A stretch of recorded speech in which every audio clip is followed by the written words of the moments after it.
secure the safety of the community. Thank you. And that's what the state will be focusing on. As I go through the state's exhibits, I will address some of the defendant's exhibits as well. I know the court gave the state an hour, so I would like to reserve some time for rebuttal as well. So the state's first exhibit is just the printout of Odyssey of the defendant's history here in New Mexico, which the state shows that there is none besides the underlying charges here. State's Exhibit 2 is the register of actions from the underlying case that we're here on, and just an event of showing when the criminal complaint was filed and the arrest warrant and when that warrant was served, along with the criminal complaint, which I will mostly focus on today. So I want to give some context, as there's a lot of defense exhibits along with the arrest warrant that is pretty lengthy. The named victims in this case, they started working on this show, The Cleaning Lady, in 2021. They filmed the pilot. They were asked later to come back for seasons 1 through 3, and that lasted until spring of 24. SL did the primary acting for seasons 1 and 2, although VL acted as well, and VL did the primary acting in season 3. Before season 4, there was a lot of back and forth with the children if they were going to continue to be casted in their role.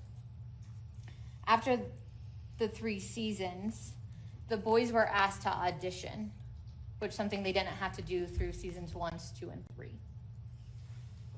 They had that audition here in Albuquerque in September of 2024. The lead actress in this show, her name is Elodie Young, and she was very close with the family. They went on vacations. However, she has not been compliant with this investigation. At that time of the audition, Ms. Young asked the mother of the parents to come taken in a back room to do this audition. And then they left after the audition. Later, they found out that VL or SL was not going to be casted for the role that they've been in for the first 3 seasons. And only VL auditioned that day. Which, after they were released, the parents, I believe, posted that they were thankful for their opportunities, was very thankful for the show. Even though at that time the show was still using the boys, the victims in this case, to promote season 4. So eventually this brings us to the start of the investigation, which is the state's 2. There was concerns about abuse because the parents were being tagged in social media posts about the defendant's history. Because of those concerns, they asked their boys if there was any, with anyone, not just Mr. Busfield, but with anybody, if they were having any issues or inappropriate touching, anything like that. Or if they, actually, I think it was very clear that it was if they were uncomfortable in any situation. When the boy said, "Do you mean like with Uncle Tim?" Later, in November of 2024, the children were seen at UNMH. In UNMH, the doctor there is the one that referred this case, called the police and reported it, which as a mandated reporter needed to. So based off of the doctor seeing the children and speaking with the parents and getting a medical history, they had concerns about grooming and the sexual abuse, and they reported it to law enforcement. APD later, I believe the same day, were dispatched to the parents' homes. They talked to the parents and they talked to the boys. the boys did not disclose any sexual abuse, but did disclose signs of grooming, and did disclose that the defendant had touched them. Because there was no disclosure of sexual abuse, APD essentially closed the case. CACU said they weren't able to take the case. During this time, after the doctor visit, I believe, in November 2024, the kids then started therapy. I do want to note that in child abuse cases, I know the court is aware of this, it's very typical that, well, one, officers are not supposed to speak with children, right, because of the power dynamic, and they want to make sure they're getting a reliable disclosure.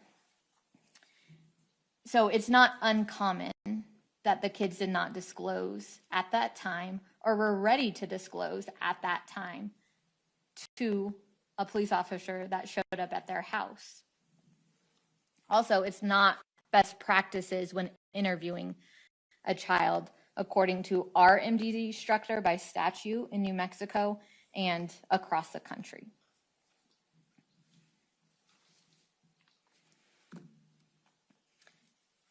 Later, in February of 25, February 17th and 18th, there was a referral made to the SAG hotline about the boy that took over the role that the twins played. And that referral essentially said that a person saw the defendant kiss the boy while he was getting a haircut, that the defendant was intoxicated, and he had been drinking in his trailer as well. The next day, there was another referral made to the SAG hotline about how the defendant was alone with VL during this audition back in September. It's my understanding that the parents of the victims in this case did not make any of those referrals. Because of the liability and now these referrals, Warner Brothers did their own investigation and hired, I believe, outside counsel, Ms. Govern, to conduct this investigation. I know that is part of defense's exhibits.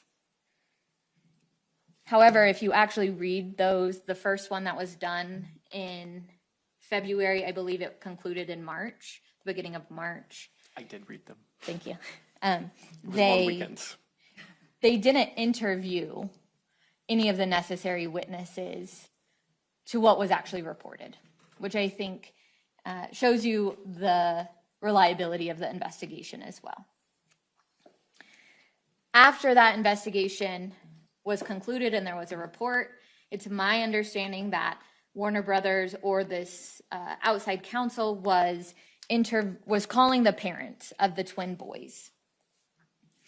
They went to talk to a civil attorney on how to address any communications, and I believe their attorney sent some concerns or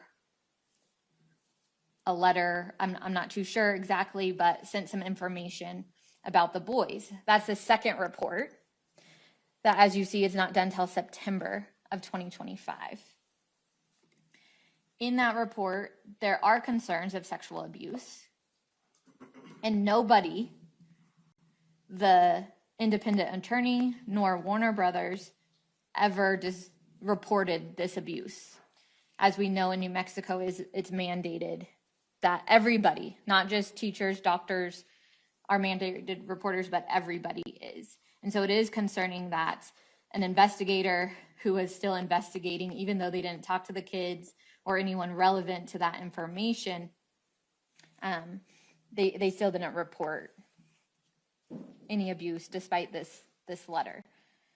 And they found, in both findings, they found that there was no wrongdoing, essentially, even though their investigation was pretty minimal and the witnesses needed weren't ever interviewed.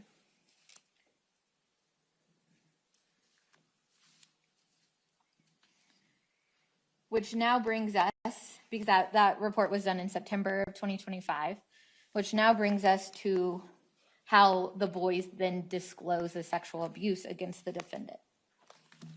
It was during therapy, not the parents, to a neutral party that SL described sexual abuse by the defendant and VL disclosed inappropriate touching. SL even disclosed in therapy that he was mad at his dad because he thought he knew that it was going on because he had the iPad or these links to watch his children. The therapist then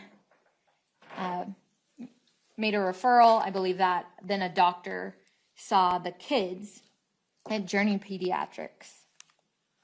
Also, the therapist, throughout their time, had diagnosed one of the boys, SL, with PTSD because of these issues. In September, SL was seen by a doctor at Journey Pediatrics who also reported or indicated sexual abuse in that visit and treatment of the children. I also want to make something clear that the doctor at Journey Pediatrics in September of 2025 was the one who reported the concerns to CYFD. The mother did not call CYFD. It was the doctor. I know that the court is aware of this. However, it is the norm in child sexual abuse cases that kids delay disclose, and for many reasons that are also present here in this case. About 80% of children delay disclose. That's not only known nationally and supported by literature, but also in my experience prosecuting these cases. So it is not abnormal, but the norm on how the kids reported. It's also very normal that kids give a little bit at a time to test the waters to see what happens.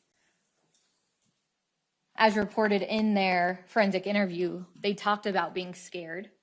They talked about people being mean to them. And so that also shows why a delayed disclosure is typically made and supported by the literature.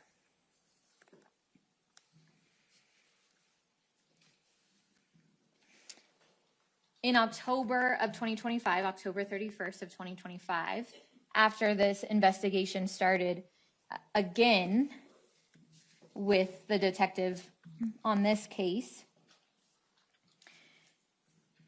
during those safe house interviews, again, to a neutral third party, the boys disclosed the abuse.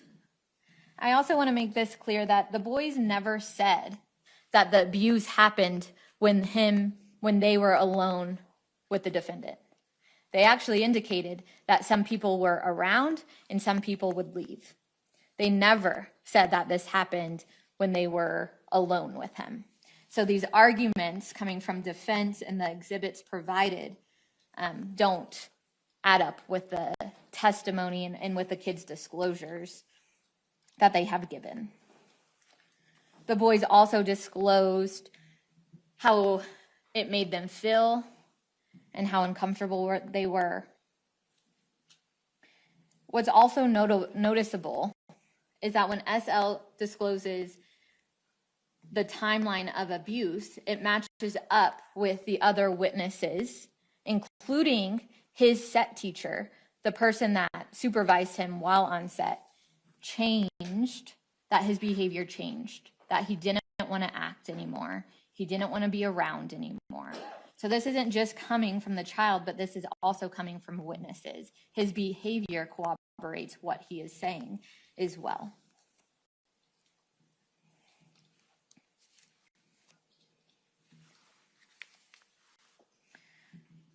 What is also important and throughout this investigation is what the defendant told police. He stated that he would tickle and pick up the boys, even though he knew that with Warner Brothers, they weren't allowed to be alone or touching.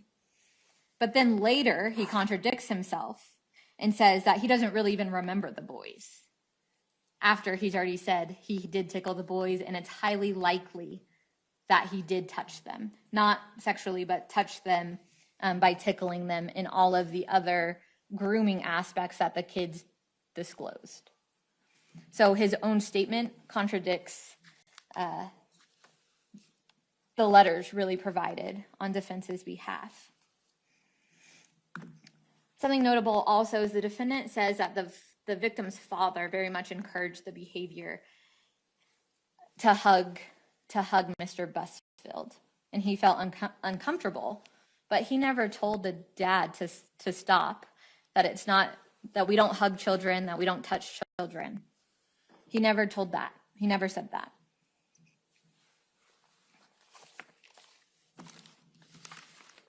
As you see in State's Exhibit 2, several witnesses were also interviewed.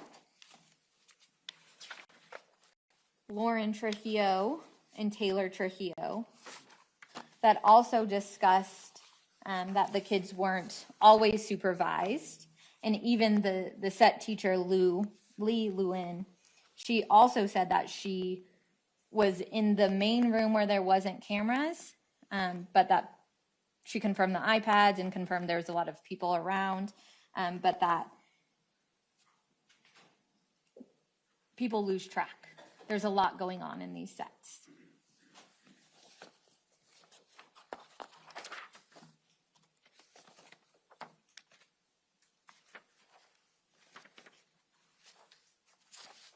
I want to mention Danielle Vigil and Christina Carr, because now it seems like they're unhappy after they already gave a statement to police on how it was portrayed.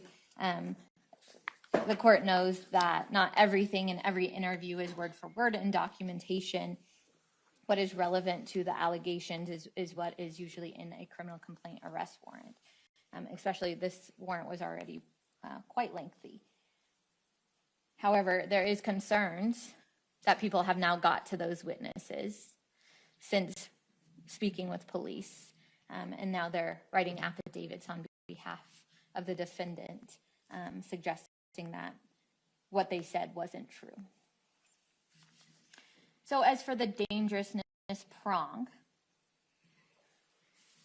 State's Exhibit 2 shows that criminal sexual contact of a minor is a mandatory serious violent offense, which is different from necessarily dangerous, and here might not seem violent in the literal sense, but any deal of harm done to a child, especially when it comes to sexual abuse, the deal of physical harm, the emotional harm is long lasting.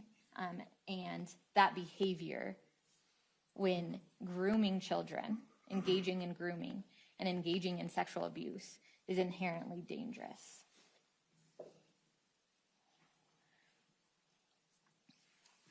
The state does have other arguments to make on dangerousness when it comes to the defendant's history.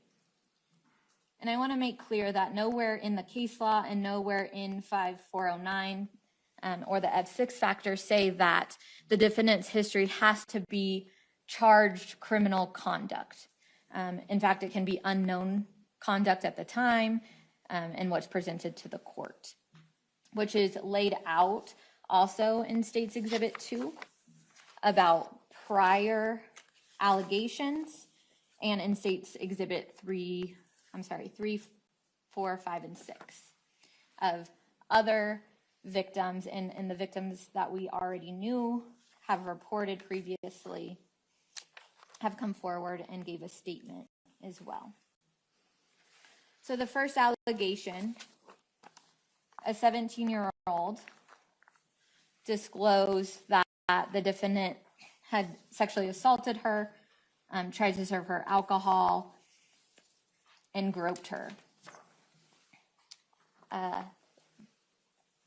Unfortunately, at that time, what she reported is that the cops said that he wasn't going to be there much longer, and there was nothing that they could do, and there was later a civil suit filed in which the defendant later settled. That was back in 1994, and that victim was 17 years old at the time. Something I want to know about the kids' disclosures and all of the disclosures that were made prior and have been made since, there's a pattern. The pattern is all touching. There's a pattern of his conduct.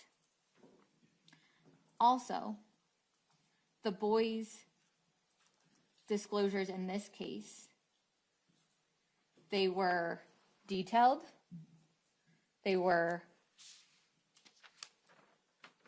visceral, they were also not exaggerated, which I think cuts into defense's argument about what they think this case is.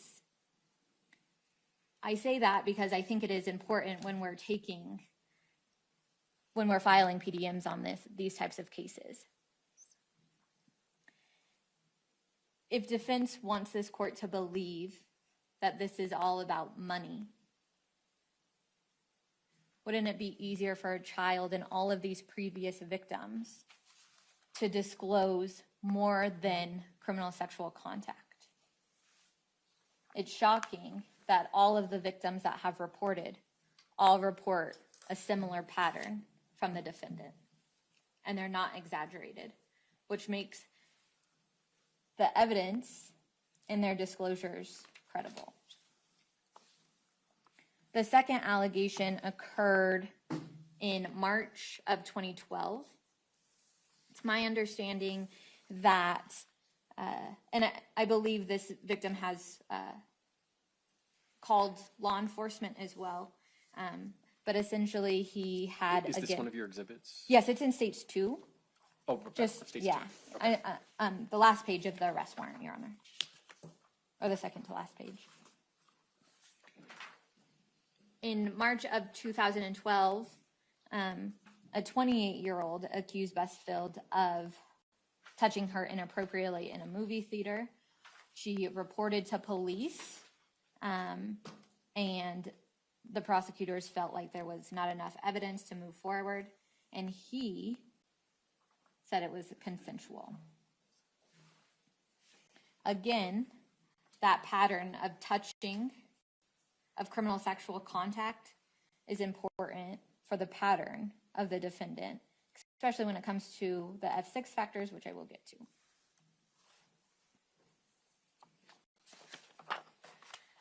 With the reports, even from the two victims I just spoke about, also shows that the defendant is dangerous, along with State's Exhibit 3, 4, 5, and 6. Rachel Wright was that victim, the 17-year-old victim. That's what State's Exhibit 3 is. I think what's also notable is that she felt, and you can see this on the second page of State's Exhibit 3, is that she felt like he was manipulating her throughout the process as well.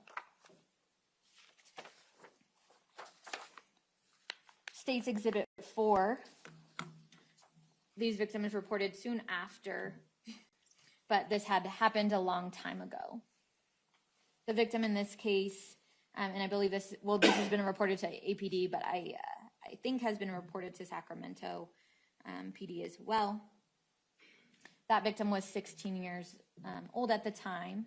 She was working at B Street Theater, a theater in Sacramento that the defendant and his brother started. I believe she was interning or working there, and the defendant again touched her, kissed her, and then stuck his hands down her pants, touching her genitals. Their report is that the defendant's brother and the defendant came to talk to the victim and the victim's dad to not report it, and that he would get therapy, which the family agreed with, and nothing went further in that case. State's Exhibit 5 is from the defendant and his wife's personal assistant. They worked, I believe, through the May of 2017 until 2019. And she mostly describes how the defendant was inappropriate, intimidating, that there was a lot of, this position of authority that we've kind of seen play out in this case and all of the other victims that have come forward, and had made comments to her about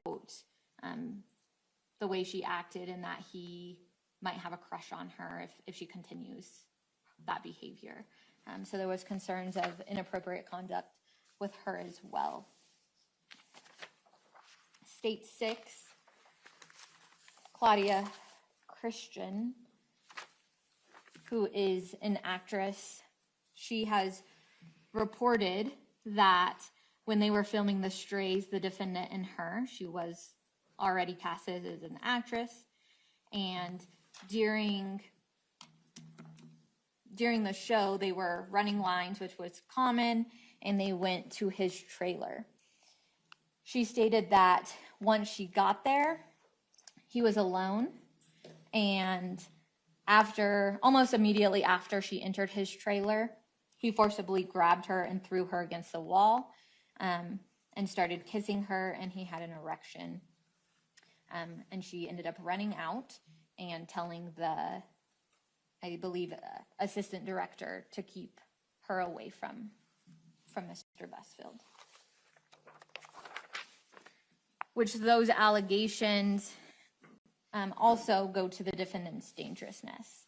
So I think by clear and convincing evidence, the state has met the dangerousness prong here in this case. Not only because that people are coming forward and reporting this, but the way they're reporting, how the pattern is consistent, and the power that the defendant has had over all of these victims, and the position that he's played that role in. When it comes to conditions of release, the court focuses on the F6 factors. The first factor,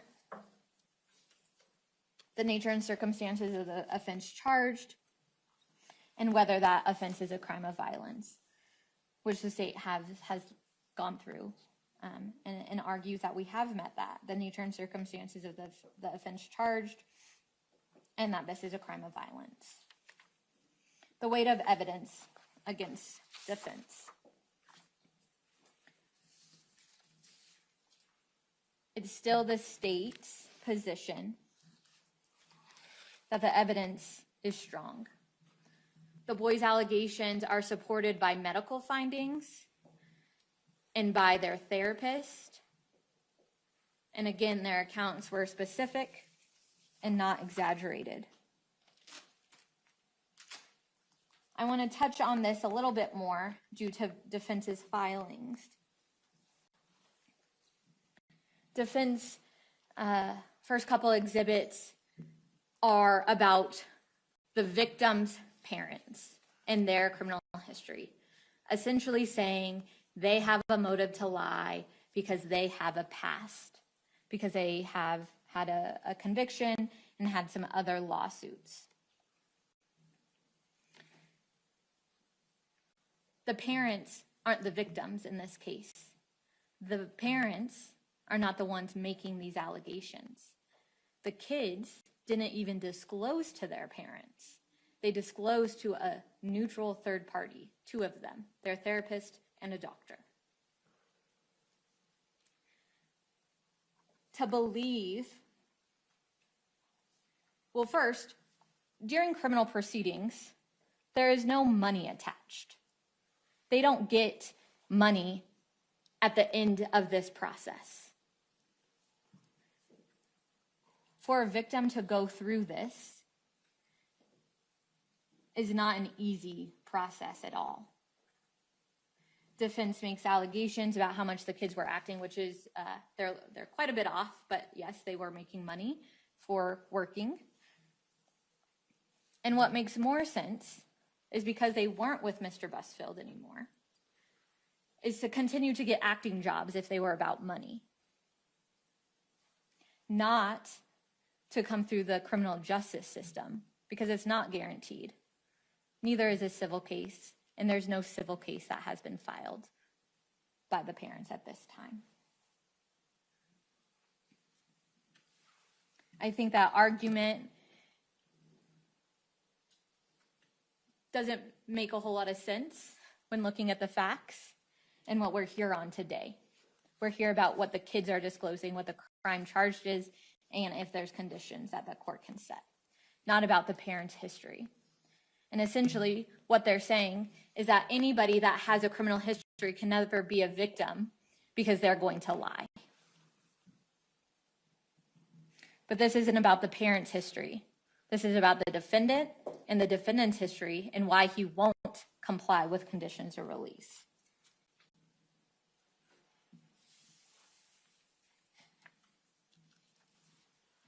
Actually, I do have a question. Yes. With regards to the parents, there's reference to the parents having an attorney, and the attorney gave them the advice to seek out medical intervention in this case. Has there been a lawsuit filed, or is there plans to file a companion civil lawsuit? It's my understanding that they are not filing a civil lawsuit. The attorney they talked to about what to do was a friend of the families. I believe one of their employers, actually. What do we do in this circumstance? It was more as friendly advice, not let's start this civil lawsuit and then... Okay. That part wasn't clear. Yes. That it was a yes. friend. Okay. I wanted to make that clear. And there is no civil lawsuit filed. Okay.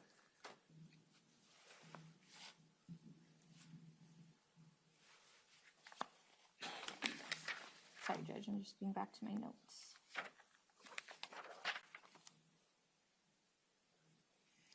I think what is also important when it comes to the weight of evidence against the defendant is that we have corroborating evidence. That the defendant, once the defendant started directing SL, that's when he didn't want to act anymore or be on set.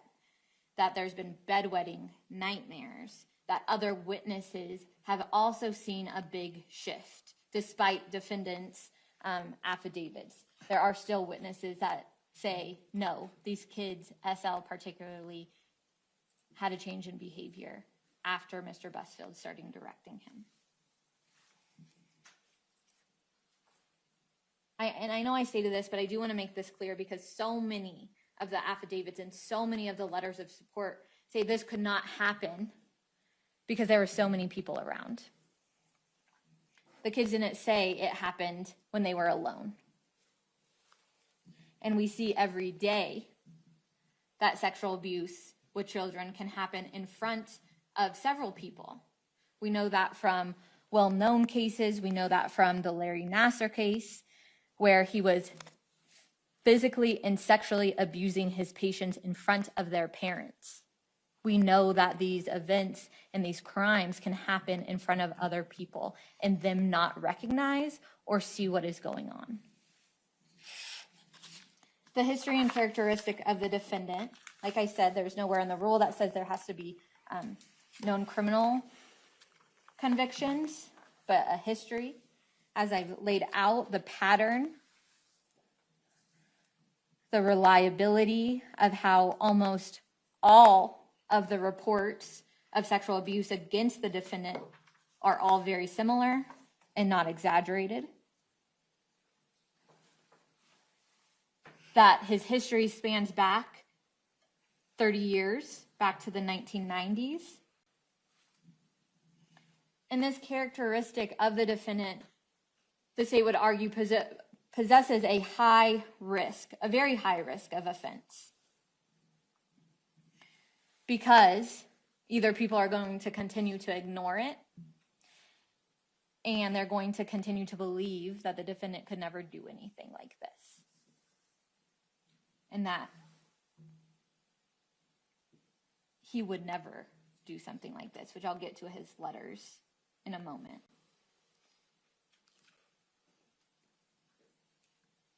I think what's also important to note is the defendant's testing that he did, this ABLE testing.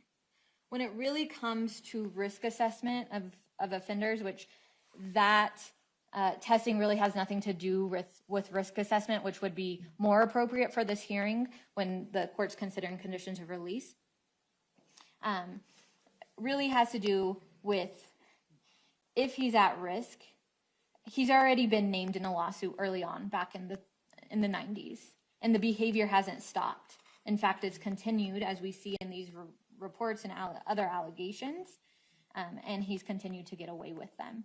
And so the ongoing risk of the defendant reoffending or continuing to do what he has because of the power of his position shows this court that he does have the likelihood that he could reoffend. The nature and seriousness of the danger to any person or the community that would be posed by the defendant's release.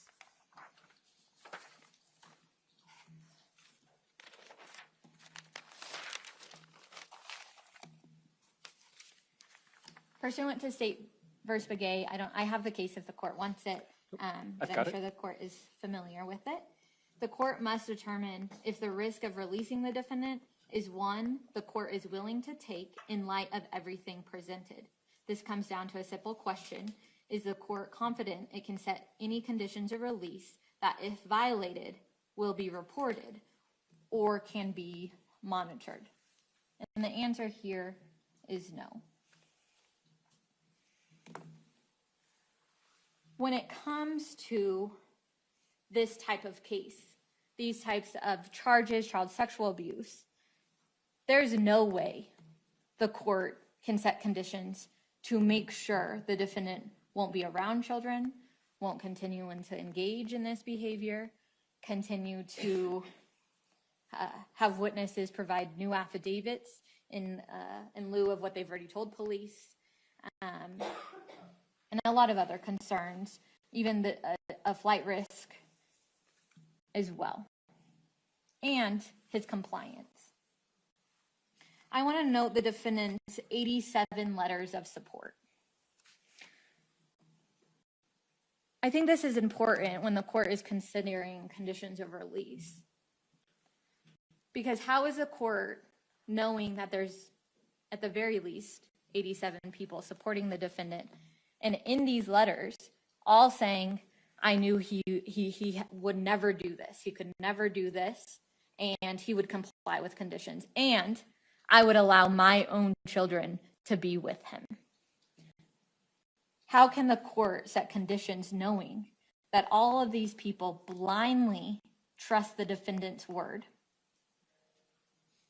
and not knowing any of the evidence that he's actually going to comply? It's only because of their relationship. And that's the concern here in child sexual abuse cases. We do have a great pretrial service division here in this courthouse, but they can't monitor these charges, the concerns for this court, the concerns that 87 people already have made their minds up that the defendant didn't do this and would never violate conditions of release. That shows you that so many people in the community aren't ever going to disclose if there is a violation. And what that also shows is that they don't believe when victims come forward. And that has been shown throughout the history of the defendant's 30 years where these allegations have come out. So although, yes, there's some argument that he has all of this support, that's great, people should have support, but I also think it shows the power that the defendant has over the community, this position that they blindly believe him and that they won't report any violations to this court.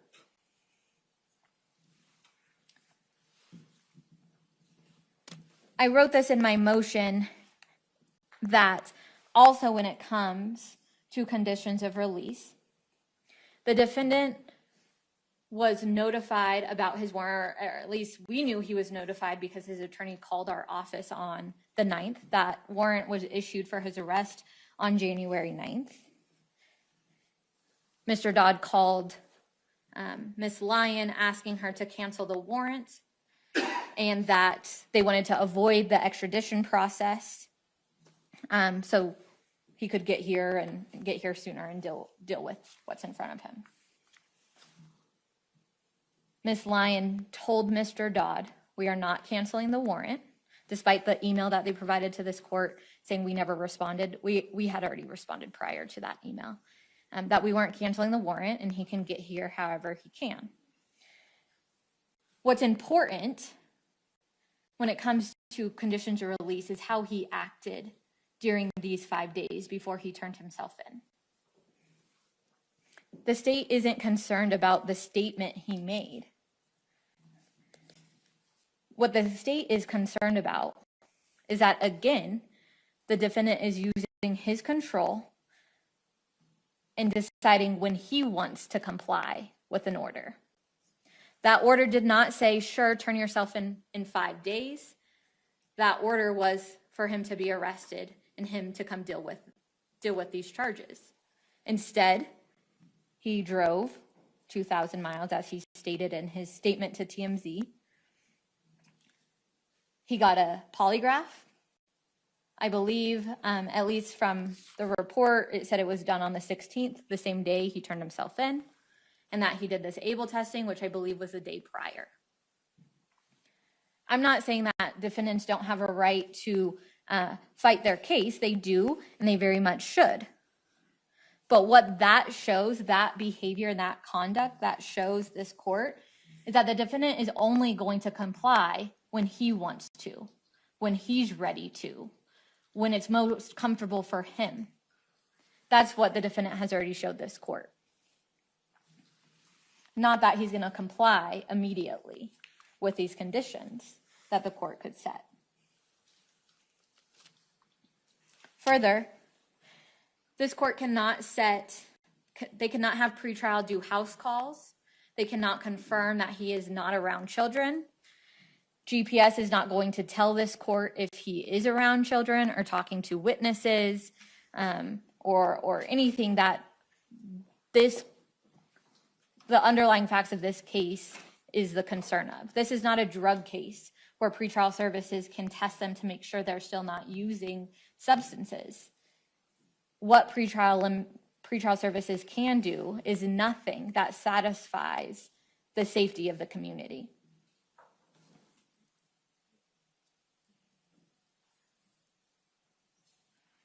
This court, and I do want to note this, that the defendant made through counsel an argument that this motion should also be denied because we routinely file these PDMs. As the court knows, I prosecute child sex abuse cases, child death cases, child physical abuse cases, the people where conditions can't be set. So yes, it is routine in SVU because of these offenders, because of how dangerous they are, how manipulated they are, how that no one wants to believe children when they actually disclose, when people point out anything else they can to actually discuss the facts of this case or the cases. That's why PDMs are filed. And this case is no different. And the state believes that there are no conditions that this court can set for this defendant and defendants similar in his position.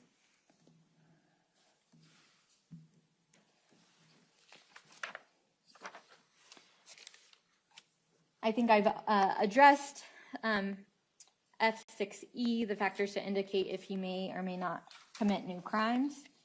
I think his history speaks for himself. I think his position and how he wants to control the narrative and how to comply also shows how he will perform on conditions of release, or if there is a likelihood he could commit new crimes. The last factor is if a PDM has ever been filed before. There's no other cases here in New Mexico. A PDM is not, and so that factor should weigh neutrally. briefly, I do want to just discuss the able. Can you tell me the time? Yeah, you've got 15 minutes left. When it comes to the able and the polygraph that defense has provided.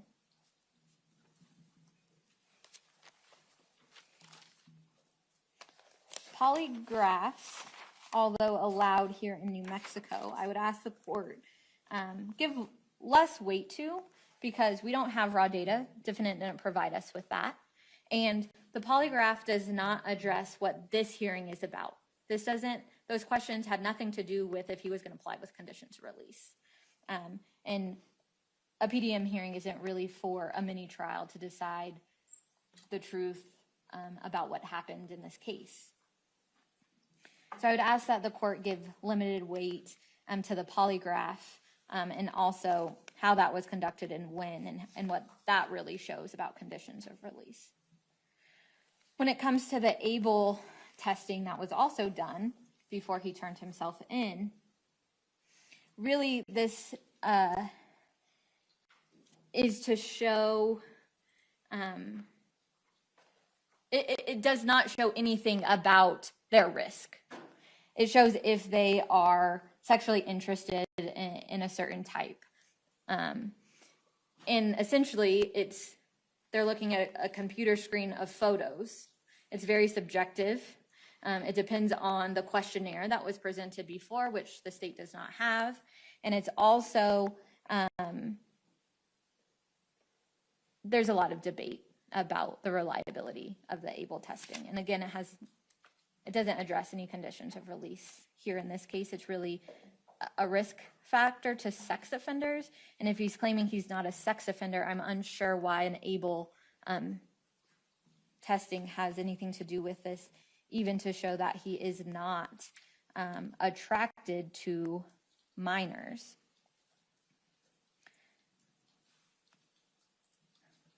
I think what is important here is not necessarily about what the ABLE test provides, but that the defendant had an opportunity to do these things. It doesn't matter who he's attracted to. We know that all different types of sex offenders prey on different demographics of people. It doesn't have to be children. They do not have to be a pedophile for this to happen.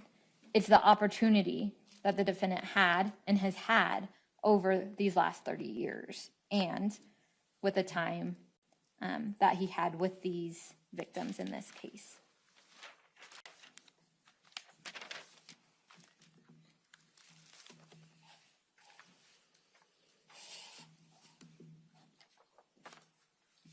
Just briefly, I want to address that the attacks on witnesses' characteristics don't eliminate the risk of the defendant. That the studio's investigation really has nothing to do with a criminal investigation, and I think the court has seen the minimal investigation that they have done. And most importantly, when it comes to conditions of release, that this court can't set any conditions that is going to protect any other child, any other victim, any other witness from reporting or continuing reporting. The court can't set conditions to secure that. There's no way anyone can monitor that behavior. And what we know is the defendant has a history, and that's what the court should consider, is the facts, not all the speculation that the defense has provided for their argument that has nothing to do with conditions of release. Thank you, Your Honor. I'll save my last couple minutes for rebuttal. Cool. You'll have time. Thank you, Ms. Brandenburg.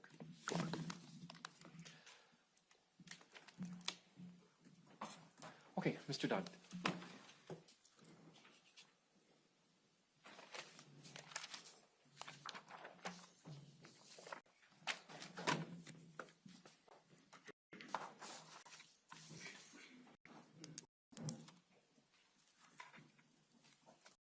Thank you, Your Honor. First, I'd like to let the court know we've supplied a binder for the court that has all of the exhibits and everything in it. It's It's okay. I saw it, but I yellow got my binder own there. Perfect. with my notes. Secondly, I'd like to apologize for consuming what I imagine was a lot of the court's time this long weekend. It's okay. So I'd like to tell the court how we intend to structure our hour in this case. I'm going to give some brief introductory remarks, followed by one witness.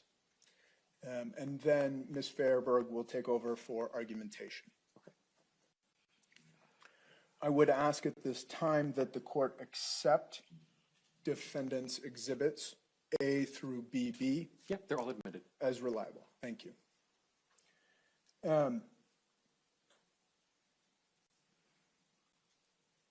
Ms. Brandenburg just referred to this mountain of evidence that the court has before it as speculative.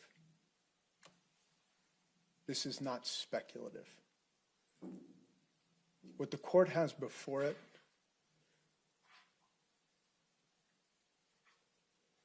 is, I would estimate, probably the most comprehensive response to a motion for pretrial detention that has ever been filed in this state. And it was amassed in 7 days. 7 days. And that's the evidence that we were able to put together.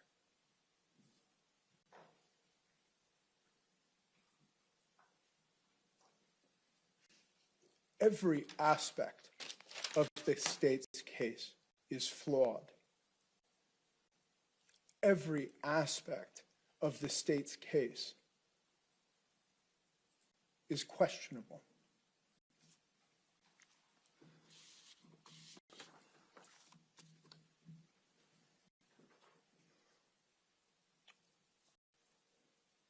I don't need to tell the court this, but my client is presumed innocent. As he sits here today, he is an innocent man. And I have significant concerns about the prosecution talking as if he has already been convicted. She referred to the people who wrote letters of support. She said, quote, "They don't believe when victims come forward." It's our legal system that starts from the position of saying, we don't believe. It must be proven beyond a reasonable doubt.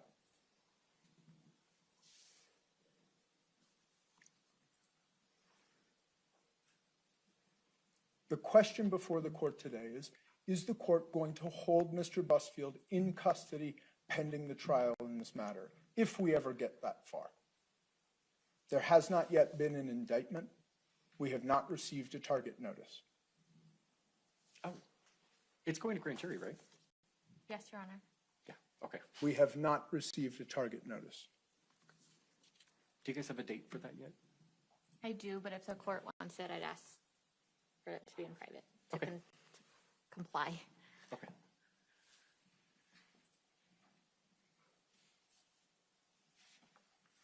The state's arguments are based on a fallacy. Their fallacy is, heads we win, tails you lose. You don't bring any evidence to pretrial detention hearings, you're dangerous. We're going to detain you. You bring a bunch of evidence, that's how powerful he is. That's how terrible he is. We detain him. That's their argument here today. I want to compare the state's presentation of evidence with the defense presentation of evidence. 6 exhibits. 6 exhibits. That's what the state has brought.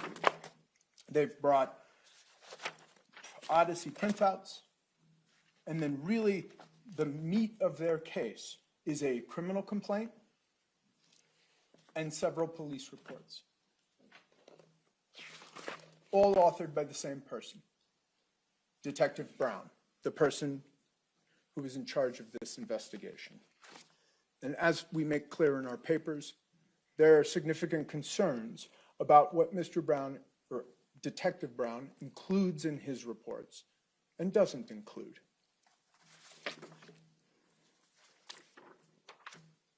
Ms. Brandenburg, during argument, stated that, oh, well, only what's relevant goes into the criminal complaint.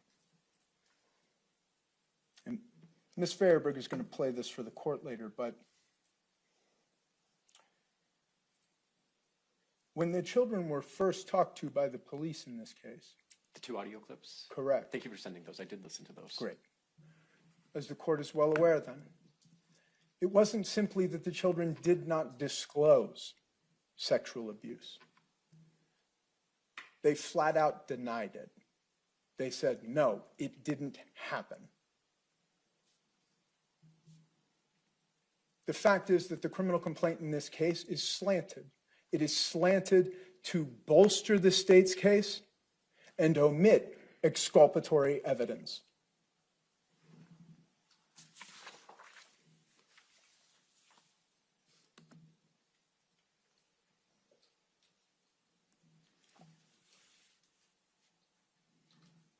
The evidence that we brought to court, the evidence favoring Mr. Busfield, cannot be used in the way the state is claiming. Oh, somehow bringing evidence should be weighing in their favor. And the court cannot indulge this kind of argument. Evidence favoring Mr. Busfield can only be interpreted one way, in his favor. It would turn our justice system upside down to say that if somebody defends themselves, it must mean that they are dangerous. It must mean that we should hold them in custody, because the ultimate result is that every single person would be held.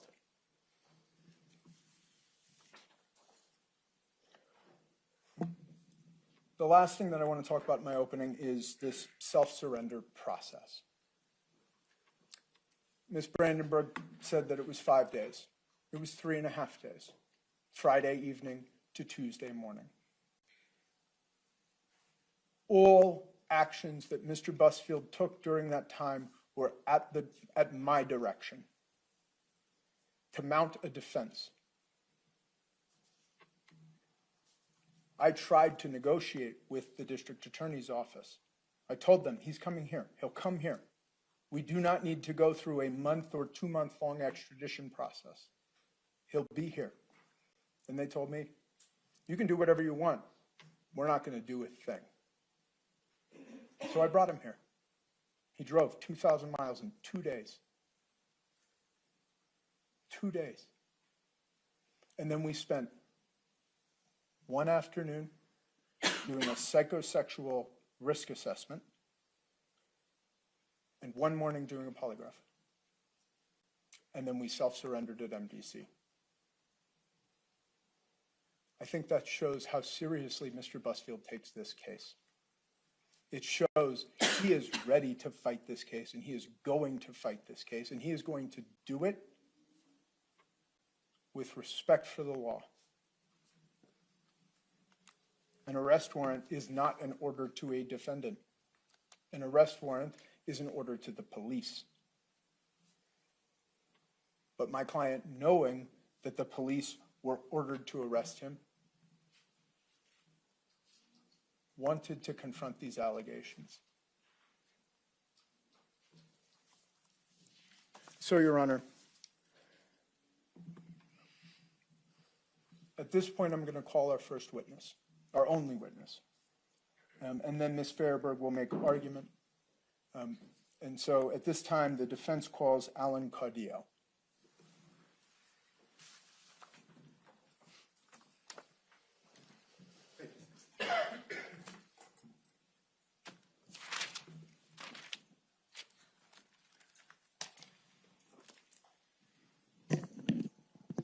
All right, good afternoon, sir. I'll swear you in. Do you swear and affirm that the testimony you give is the truth, the whole truth, nothing but the truth under penalty of perjury? I do. Thanks. Please have a seat. Have you testified before? I haven't. Okay, so everything's being recorded in this microphone here, so please just be sure to speak loudly and clearly into that. The I attorneys can are sit, right? Yeah, and the attorneys are going to ask you some questions now. Okay. Okay, Mr. Dodd. Thank you, Your Honor. Could you please state your name for the record? 𝗟𝗶𝘃𝗲.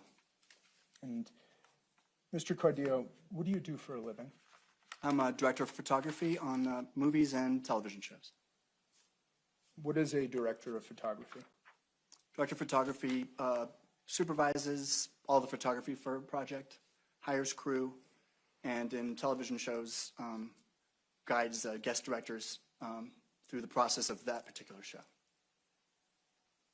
And as a director of photography, do you work closely with the director on any given project? Yes. And how long have you worked in the film industry? Over 35 years. How many projects have you worked on? Hundreds of projects. How many days of filming do you think you've done? Thousands of days.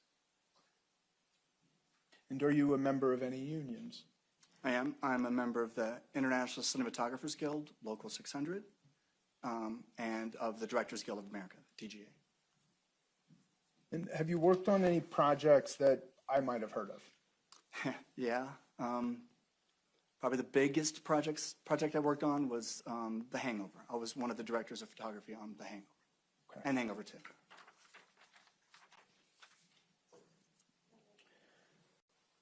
Now, I want to turn and I want to talk about The Cleaning Lady. Did you work on a television show called The Cleaning Lady? I did. And what was your role on The Cleaning Lady? I was the lead director of photography for seasons 1 through 4. Were there more than 4 seasons of The Cleaning Lady? No, it was canceled after the 4th season. So you were the lead director of photography for all 4 seasons? Correct. And as the lead director of photography on The Cleaning Lady, did you interact with Timothy Busfield? I did. Tim came to us season 2 at the end of the season, episode 11. So he came as a guest director on that. And then they brought him back seasons 3 and 4. For seasons 3 and 4? Yeah, correct. Okay. Why did they bring him back? He was well liked by the cast and the crew. Did an excellent job, and they needed somebody to help supervise future directors who were going to be guests to help them do that process for season 3 and 4. So he was a producer director for those last 2 seasons. Okay. Yeah, what does that mean, being a producer director? Part of it is really he's helping to make sure that each guest director comes in, understands the process, and knows the ins and outs of working with the cast, understands the quirks of the crew or locations, and then also he supervises editing and music things and casting to some extent. So he's there to be a guide for the series. And so just so I'm clear, Mr. Busfield was involved with The Cleaning Lady for season 2, episode 11, and then all of season 3 and 4. Correct, yeah. He was directed 1 episode season 2, and then I think 2 episode 3 and 2 episode 4. Okay, so he directed a total of 5 episodes. I believe it's 5. Yeah, I believe it was 5. Now, have you reviewed the criminal complaint in this case? I did read it. I saw it on deadline. Yeah. And are you aware of the allegations by, I want to refer them by their initials, okay? Let's just make sure we do that, okay? Mm-hmm. Are you aware of the allegations by SL in this case? I am, from that complaint. And you know when I refer to SL, you know who I'm talking about, correct? I do.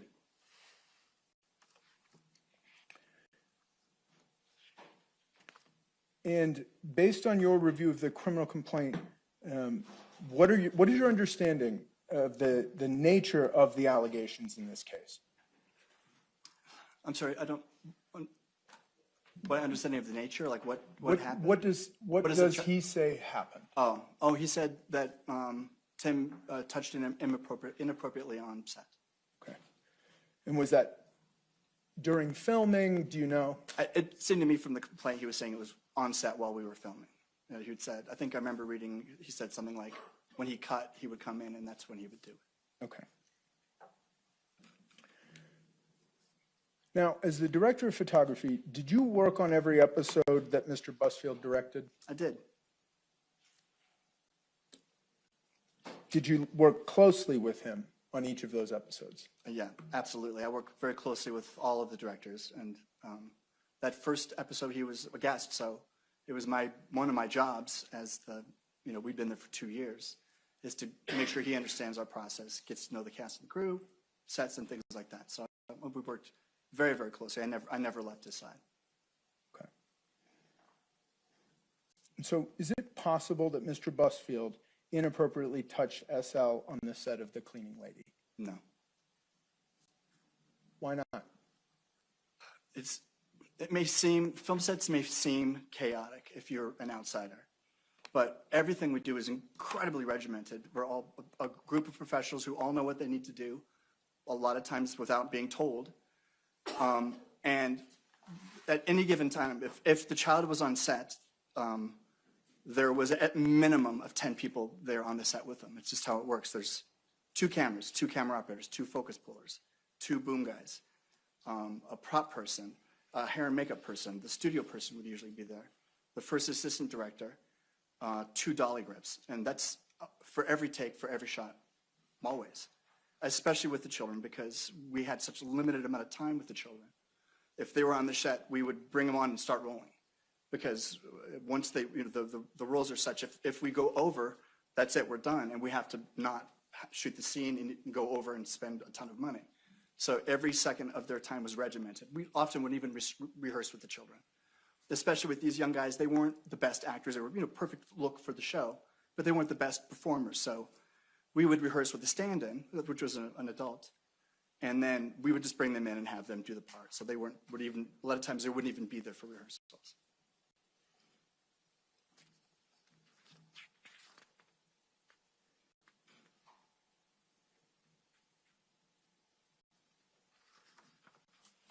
I want to shift and talk now about these boys and their parents, okay? Mm-hmm. During filming of The Cleaning Lady, did you get to know the boys and their parents? Yes. And how much did you interact with those 4 people? Well, not a ton, but I always take care. I always make sure I get to know the cast very well, and the crew as well, but the cast, and try to get to know the parents of children when they come on the set, so they feel comfortable, know that we're there taking care of their children, and they feel comfortable. So I got to know them. I would see them when they would come to set. Okay. And we did occasionally see them after, at rap parties and things like that. Rap parties? Well, when it's over, you go and have dinner and to celebrate the season. Great. Okay. The boys' parents, what were they like? I think the mother was she always seemed very, very nervous and anxious and very quiet and reserved. The father was very aggressive, really very talkative, but didn't really seem to say much, just very aggressive, very kind of alpha male sort of guy. It seemed like a typical sort of aggressive set parent. Was there anything that the father did that seemed odd to you? Yeah, yes. He was overly aggressive with me. I felt like he was always trying to be my friend or wanting to, go do things after work or go have drinks or golf or, things like that. And I wasn't really that interested in that. Something he did do that for me that made me uncomfortable, and it was addressed earlier, was that he would have the kids, if we came on set and, if I was giving a high five to the kids and they missed it, the father would go, hey, go give Mr. Allen a hug. And that made me feel uncomfortable, because I would never let my kids just force my kids to hug somebody. There should be something that they want to do, or it's, mutual, not, say you have to hug somebody. So that really kind of was like nails on the chalkboard for me, like to force one's child to hug somebody they didn't really know. Did it seem like the father was trying to force relationships, like between you and the children and things like that? Yeah, it did. I felt like, he wanted, honestly, I don't think he understood what I did. I'm not, a director of photography is a below the line person. We're not bosses. I'm a boss of my group, the lighting, the grip, and the camera people, but I'm not a decision maker. I don't cast, I don't do things like that. And I think he might have misunderstood what I did, because people would listen to me on set, because I'm giving people, put that light there, put that camera there. You mean you seemed important? I seemed important, and I think he thought, okay, then I better drive a relationship. Better make sure that he's got a good relationship with that guy. I see. Now, I want to ask you about the kids leaving the show. How did the kids end up leaving? Well, a couple things happened. Well, several things happened. One, because of COVID, our schedule got extended. So when we started the project, when they shot the pilot in 2021, we didn't really even start shooting the series until I think the summer of 22. So it's a year later. So these children have already grown up, and the show takes place in really, I think the whole series, all 4 seasons of the show, I think take place in like a 1 year or maybe a year and a half time. It was really story-wise, it was compressed. And so because of, circumstances, we had a big writers and actors strike, so we ended up pushing. And the kids kept growing, so, by the time we started really shooting, by the time we got to season 3, they had grown different heights, there were different heights, and their facial structures had changed, right? So they just didn't look like they did at the end even of the prior season. And it became, I think, clear that we needed to make a change. It wasn't my decision, but, the studio decided that. Okay. And have you heard about how the parents took it when they were informed that the children were not be coming back? I did hear. I was not there when that happened because we had already finished. That happened after we were starting season 4. Okay. Well, prepping season 4, not shooting. And I heard that they took it very badly, that they were very, very upset. Now, I want to ask you just one additional line of questioning. How much pay did the kids get for each episode? I honestly can't say. I'm not, like I said, I'm the working guy, not the producer. Sure. I had heard that it was, like around 50 to 60 grand, something like that. Per episode? Per episode. I think that was between the two. Like combined? Combined, yeah. Okay. Again, I'm not a producer. Nobody ever gave me a budget, so I don't know. But that's what you'd heard? But that's what I heard. And that doesn't seem out of bounds for what that rate is for what actors make. Okay. And how many episodes were there in season 1? Season 1 was 10 episodes. And how many episodes were there in seasons 2 and 3? I believe those were 12 episodes. Each, yeah. So 34 episodes? Correct. Yeah, correct. So over the course of those 3 seasons, we're talking millions of dollars. Yeah, not my strongest, but yeah, that's like $1.5 million, something like that, Brooke. Okay. I don't think math is your strong suit. It is not my, I'm sorry, it's not. Now, Mr. Cordillo, do you have any idea how much of that money would have to actually be set aside for the children? I do actually. How do you know that? My son was in a commercial, a nationwide commercial, when he was 5 years old. I was shooting the commercial, and so then I was able to get him in, which is great. But it was a significant amount of money. It was a Super Bowl commercial. And so I was told we had to start a thing called a Coogan account, which is, that you create a fund that isolates the money from the parents. So when the kid turns 18, they get that money. And interestingly, I thought it's 15%. I'm sorry. 15% is what they need to put aside. Yeah. But I actually thought it was the opposite, and I put 85% in the Coogan, thinking, because it was shocking to me that parents can take 85% of a child's income, which is shocking, right? So it was so absurd to me. I put 85 in and not the 15. So. And so the parents get to keep, if they choose, 85% of the money that their children make. It's considered income, but yeah, they can spend it as they will, and there's no rule against it. Okay. If I could have one moment, Your Honor. That's all I have. Okay. Ms. Brandenburg-Koch, do you have any questions for Mr. Cordillo? I do, Your Honor. Awesome. Can you spell your last name for me? It's Caldillo, C-A-U-D as in Denver, I-L-L-O. Got it. Thank you. Yeah. Good afternoon. Hello. It's my understanding that you wrote an affidavit. I did. And when did you write that? I believe it was the 13th Of January? of January, yeah. I believe. I'm sorry, I don't have a copy of it, and I'm not great with dates either. That's okay. I'm not working, so, every day is just today. That's okay. If you need a copy, I have one if you need to see it. So you stated, and in your affidavit, that you were with Mr. Busfield 100% of the time. On set, yes. On set. So did you see him tickling and picking up the boys? I never saw him tickling or picking up the boys. You know that he did say he did tickle the boys I think got it was them ready? in the complaint, but yeah. But I never saw him tickling or picking up the boys. Also, you, in your affidavit and just now, you stated that the dad of the victims, you had some concerns about him. Yeah, he just felt weird to me. He was kind of creepy, to be honest with you. And that you didn't like that he had his boys hug you.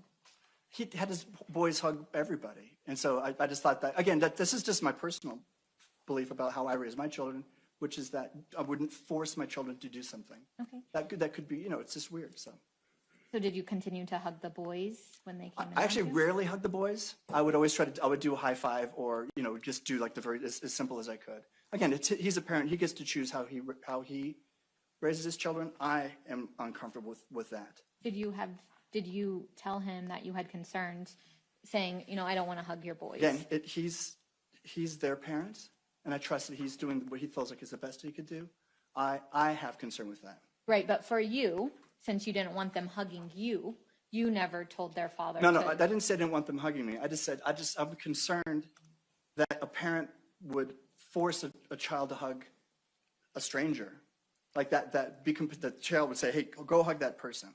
Okay, but I like kids. I like to hug kids, and you know, I'm not saying I love my kids, and I love these little boys, and I wanted them to be happy and healthy, right? So, I'm just saying, for me, that was a concern for me as I looked at the father. Okay. Did you ever have discussions about that with anyone else on set? No.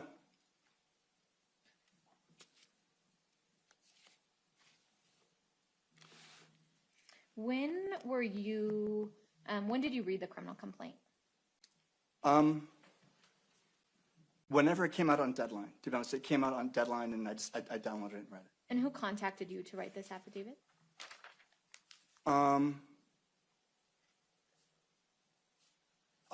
Melissa, Tim's husband, asked if I would write something. Tim's wife? Correct. Okay.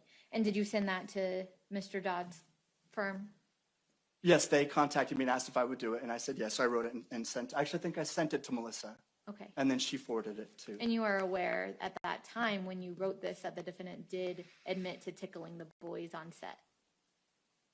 I'm aware that I'm sorry, did you rephrase that question? You were aware. I'm going to object. Overruled. Go ahead. Thank you. You were aware, because you read the criminal complaint, Uh-huh. that the defendant admitted to tickling the boys on set. Well, it was in the complaint that he said he tickled him, yeah. Nothing further. Thank you. Okay. Mr. Dodd, did you have any other questions for Mr. 𝗟𝗃𝗲? If I could have one moment. Sure.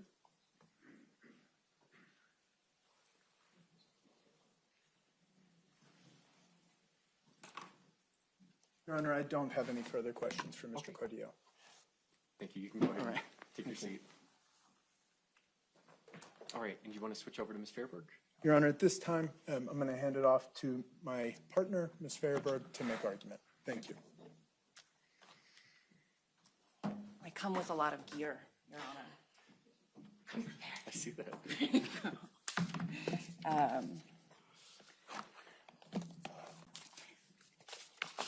As you know, we've all been busy this weekend. There's a lot of things, so I just want to be organized here for the court. Your Honor, I want to start with a presumption, not just in New Mexico, but in our system in general, and this comes from United States versus Salerno, out of the United States Supreme Court. In our society, and I quote, Your Honor, quote, "In our society, liberty is the norm, and detention prior to trial or without trial is the carefully limited exception." That's based on the presumption of innocence that Mr. Dodd spoke about earlier, and it's echoed by Article 2, Section 13 of the New Mexico State Constitution, and of course, Rule 5409. This is in addition to the principle articulated in Gerstein versus Pugh that an accused may not be held absent a finding of probable cause. And Your Honor, I recognize that there's a finding of probable cause here by the Metropolitan Court judge signing the affidavit. But I actually want to encourage Your Honor to, in considering all of the evidence that was not available to that judge at that time, all of the pieces that were misconstrued in the complaint, as Mr. Dodd said, that does not appear to have been a neutral piece of evidence. I would actually encourage Your Honor to keep it in the back of your mind. Is there really even probable cause in this case? But setting that aside, what we in this state have required, have asked and required of the state of New Mexico is that they must prove both dangerousness and that no conditions, no combination of conditions could keep the community safe, that they have to prove that by the exacting standard of clear and convincing evidence. Now, as Your Honor is aware, there's a lot of evidentiary latitude in these hearings, but that's not a reduction of their burden. All of that evidence, whether it's via proffer, criminal complaint, things that wouldn't be admissible at trial, it still needs to be, according to the rule, reliable proof. It still needs to be reliable. And our Supreme Court in Mascareno versus Hadel has described that burden, clear and convincing, as evidence, and quote, Your Honor, quote, evidence that instantly tilts the scales in the affirmative when weighed against the evidence in opposition. The state's nowhere near close to such an instant tilt. Not even close. And Your Honor, I'm not going to rehash every single one of the 5409 factors, although I will touch on them throughout my argument, but please let me know if you have a question about any one of them. But the state bases its motion on two: the nature and circumstances of the offense charged and the history and characteristics of the defendant. We just heard Ms. Brandenburg address the defense's concern that the state of New Mexico, both in public statements and now here in court, has acknowledged that, yeah, when they accuse someone of a crime against children, as a matter of routine, they file for pretrial detention. That's not what our law contemplates. This isn't meant to be routine. This is the carefully limited exception. And what we see is an approach that does not treat it as such. Basing the detention on charges alone is just not enough. And again, I want to read to you, Your Honor, from Mascareno versus Hadel, because our New Mexico Supreme Court has addressed this dead on, of whether the allegations, the nature of the charge, the statute under which a defendant is charged, is that enough? Is that enough for pretrial detention? And they tackle it head on, and they say no. And I quote, "To allow the state to rely solely on the nature and circumstances of the charged offenses, not only to prove that the defendant poses a future threat to others or the community, but also to prove that no release conditions will reasonably protect the safety of any other person or the community, would all but eliminate Article 2, Section 13, and the corresponding constitutional burden of the state." Close quote. We just heard Ms. Brandenburg say, yeah, anyone who's charged with a crime against a child is manipulative, cannot be trusted. There's no conditions of release that could possibly control that. And Your Honor, I would push back strongly on that. Not only because our Supreme Court has said explicitly, that's not how we do this. That's not how we do this procedure. But also, I think that really minimizes the power of the court, the power of pretrial services. The idea here, and I just want to address this up front, the idea here, based on this pattern that the alleged pattern that I will address of brought forward by the state, what I understand they're saying is that there is an allegation that Mr. Busfield has, over the decades that he has been in Hollywood, has exploited his power for touching, mostly, by the way, post-pubescent adult women.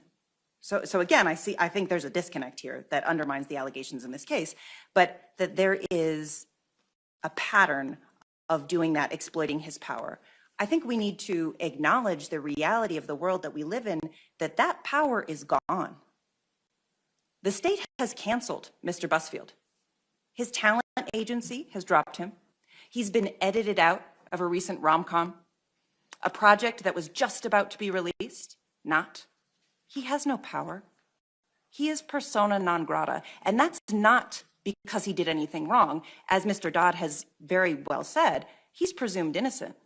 But that's because of the world we live in, and it's because that these allegations, this complaint, is not only all over New Mexico, all over the national media, it is all over the world.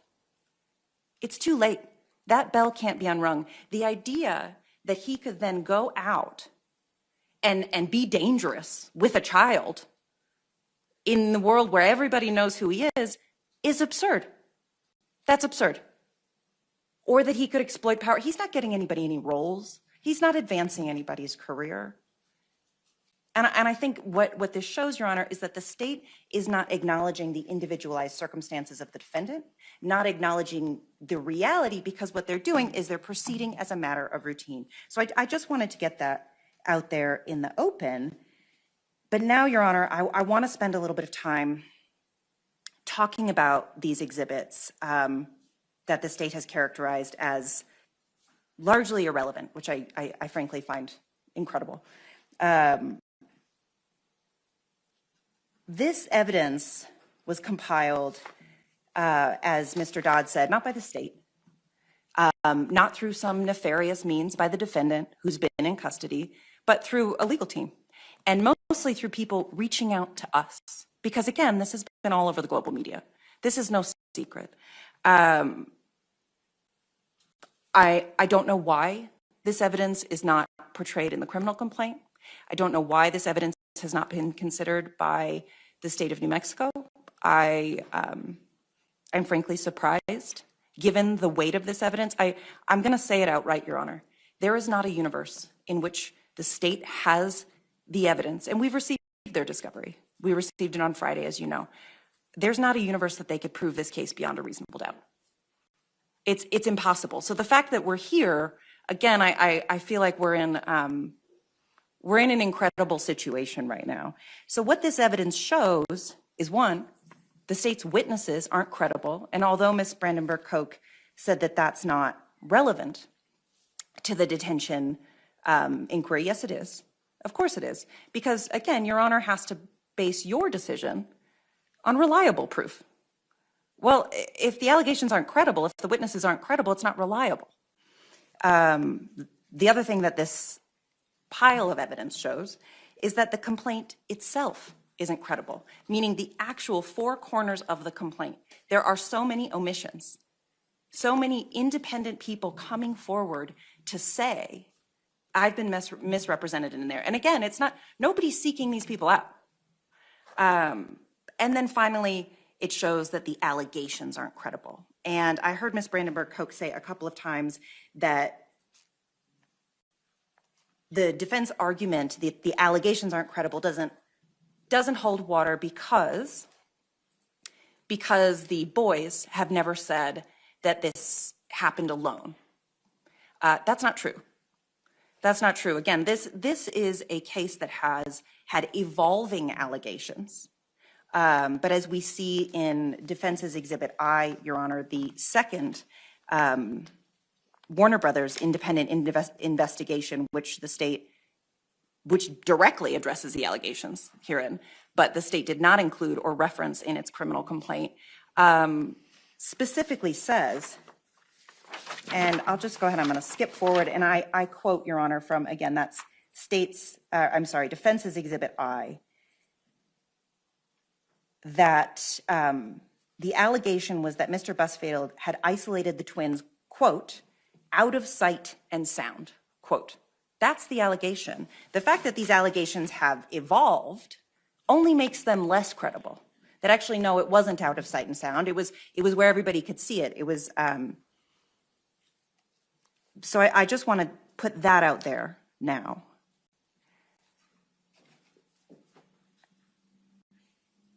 I want to start with the criminal complaint. And Your Honor, I'd like to use my microphone here. I'd like to play, for your honor, Defense Exhibit Z.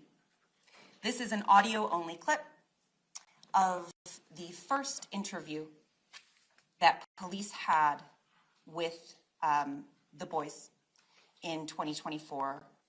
And Ms. Brandenburg-Koch has said, you know, it's not good practice to be asking kids questions before a safe house. I agree. And what this evidence shows is that there's been a good year and a half of their parents coaching them along before the safe house. So I agree, but this is in the beginning. This is the first time they speak. And so this starts with VL, Your Honor. And assuming that my technological prowess is not terrible, I'm going to play it for you right now. And you know what's right and wrong, right? Hold on, we're going to start over.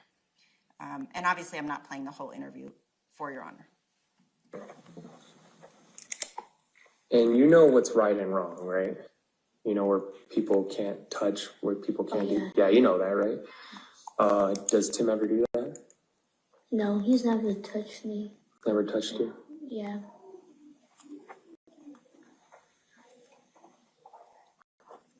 In like, you know, your private areas, right? Yeah. Never did that? Never. Yeah. Okay. Let's go on, Your Honor, to Defense Exhibit AA. This is 5 minutes later, separate, the boys were separated. The same police officer, this time speaking to SL, out of the presence of his brother. So, you know what's right and wrong, right? Yeah. You know no one could touch your private areas? Yeah, but he didn't touch them. Doesn't touch your private parts? Okay. That's not, Your Honor, a failure to disclose. That's an express denial. And the officer followed up, just to make sure he didn't touch your private areas, because the conversation before, I'll express to Your Honor, the conversation before that was, you know, does Tim tickle you ever? And they said, well, you know, my shoulder sometimes.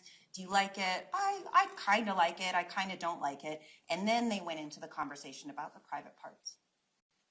This was not a failure to disclose. This was an express denial. And I want to talk, Your Honor, about the medical records that the state has referenced. We did not submit them as exhibits, but given the state's argument today, I would like to read a couple of pieces from it. And that is because the state's made the assertion that SL reported to his therapist unprompted and, you know, not to parents. It didn't come from parents. And what we see from the records is that's not accurate. It's not accurate. This complaint is not credible. This is from, I'm just going to read a portion. I'm going to read a few portions, but this one is from one of the very first notes. And in the room are SL, his father, Ronald Rodas, and the therapist. These are her notes. And I quote, "Father then told client that client needs to trust therapist and feel safe to talk about the abuse so that client and family can heal." Only after that did then SL say, okay, well, here's the abuse. This was not a spontaneous disclosure that happened with someone he trusted. This was in the presence of looking at dad. And the reason we know that is because there are other medical records that say, there are so many things, and I want to make sure I've got the right one for Your Honor. Okay. There's an allegation in the complaint that SL was having nightmares, suffering from PTSD from this abuse. Well, what the medical records show is actually he wasn't. He wasn't having nightmares. When his father is not in the room with him, when his father's not in the room with him, SL tells the therapist that he's waking up at night, and I quote, "waking up at night due to being too hot or too cold." His father tells that client is having a nightmare when client wakes up, but client does not remember it. multiple times throughout the medical records. Multiple times, SL tells the therapist, I wake up because I'm hot. And then the therapist says, well, why don't you tell your dad that you're not having nightmares, that you're just hot? And then this is what he says to that.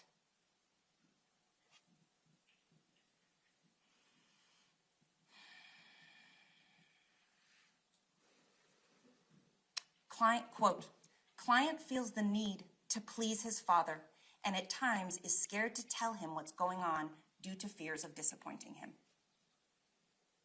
These aren't credible, non-exaggerated allegations. These are manufactured allegations. This complaint omits all of that history. But not only that, we know that it also misconstrues conversations with its own witnesses. I'd like to play for Your Honor Defense Exhibit S. This is a voicemail left, not solicited, left to the Busfield's family's personal attorney. This is a voicemail from her. Hi, this is Danielle V. Hill. I'm reaching out regarding Timothy Busfield. I noticed that I was in the police report for his warrant, and I was not very happy with how the detective twisted and used my words and just picked and chose what he wanted to put into that report. I don't feel comfortable with a man sitting in jail right now when I know what I said, and that's not everything or twisted words into the report. So I would like to be able to speak with someone about that because this has gotten kind of out of hand. So thank you. My phone number is 505. We won't play her phone number for everybody, Your Honor. She's not the only one. States, Defendant's Exhibit, I keep saying states, Defendant's Exhibit L is an affidavit of Kristen Carr. She says the same thing. She says that the detective omitted from the criminal complaint things that she thought were crucial. That set teachers never left the boys unsupervised, that there were always 20 to 30 people in the room, and that she never saw the kids ever alone or somewhere where other people could not observe. But now, let's get to the crux of it, because this is something Ms. Brandenburg-Koch talked about, the parents here, the parents. The issue is not that people with a criminal history cannot be the victims of crimes. That's not what this is. That's not, oh, there was a DWI here or there was a conviction back there. That's not what this is. I think I'll say it the most simply. These two parents have a documented history. They're con artists, actual con artists. Ronald Rodas, Defendant's Exhibit A, the DOJ's press release. The DOJ's press release after he was convicted of wire fraud, defrauding 1,500 homeowners during the mortgage crisis through a sham law firm of over $6 million, served 3 years in prison, and was disbarred in the state of California. And this is what the DOJ says, and I quote from Defendant's Exhibit A. It is an unfortunate truth that people often take advantage of a crisis for personal gain. The Rodas Law Group was among the worst type of scammers, trying to take advantage of homeowners already experiencing profound heartache in the face of potential foreclosure. I didn't make up the word scammer. That came from the Department of Justice. And Angel LaSalle was no better. Defendants Exhibit E and F, that's a lawsuit, a civil lawsuit. Again, not just some unrelated idea. This is about stealing. This is about defrauding people. Had a Bentley, sold it for $90,000, didn't turn over the title, had the car unlawfully repossessed, and then fraudulently traded it in for a Porsche 911 in her mother's name. And that's in addition to a domesticated judgment for over $75,000, well, including penalties, but a $75,000 judgment for bad checks written at the MGM Grand in Las Vegas. Again, these aren't unrelated. So why? I mean, I guess the question here is, if the boys said that this never happened, why are we here? And we're here, it's documented through these witnesses. We're here because those boys lost their role. They lost their role, and exhibit after exhibit talks about, we've got Defendant's Exhibit I, the Warner Brothers investigation, which describes the star of the show, Elodie Young, who was close with the family, saying that after Ronnie and Angel found out that their kids would be recast, actually used the words, they would get revenge on Tim Busfield. We've got the affidavit of Chris Ford, Defendant's Exhibit K, which says the same thing, that he, while out at a dinner with an actress and the family, they were upset. They were visibly upset that the boys wouldn't be back on the show. And same thing, she said she'd get him, quote, have his ass, unquote. This entire criminal complaint is making good on that promise. And to address Ms. Brandenburg-Koch's idea of, well, you don't get money from the criminal process. No, it also wasn't their first stop. They got a civil attorney first in California, who then interacted with Warner Brothers. They didn't contact police again until after Warner Brothers in September of last year came out and said, there's nothing behind these allegations. Translate, we're not going to give you any money. Then they went to police.